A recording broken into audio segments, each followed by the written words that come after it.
سوال تھا تیرا، زنجیر قرآن سے ثابت کرو، سوال کر، میں قرآن زنجیر سے ثابت کروں۔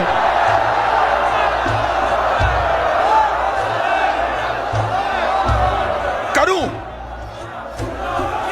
یہاں مختلف مذہبوں کے لوگ رہتے ہیں، مختلف مذاہب آباد ہیں اس نگری میں، ہر مذہب کا۔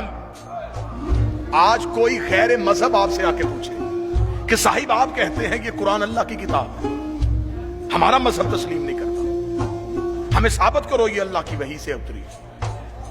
مولانا کہیں گے کیسے ثابت کروں، اللہ کی کتاب ہے۔ وہ کہے گا ثابت کر، کہے گا کیسے، وہ فوراً قرآن اٹھائے گا، وہ کہے گا تمہارے قرآن میں لکھا ہے، تمہارا ایک نبی تھا، نام اس کا یوسف تھا،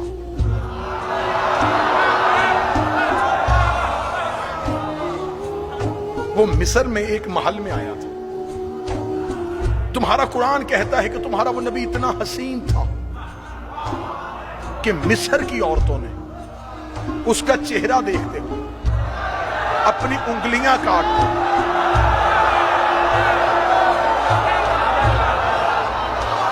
جب وہ گزر گئے ان عورتوں کو پتا چلا ہماری انگلیاں کٹ گئی۔ وہ کہے گا مولانا ایسا بھی ہو سکتا ہے کہ بدن بھی کٹے اور پتہ بھی نہ چلے، اگر ایسا ہو سکتا ہے تو پھر آپ حافظ قرآن ہیں، آپ ایسا کر کے دکھائیں، میں کلمہ پڑھ لیتا ہوں، مولوی گھبرا جائے گا، ماتمی نہیں گھبرائے گا، ہم اس کا ہاتھ پکڑ کے حلقہ ماتم میں لے کے آئیں گے، ہم پوچھیں گے آپ سوال کر، وہ کہے گا کیسے ہوا تھا، ہم زنجیر مار کے کہیں گے ایسے ہوا۔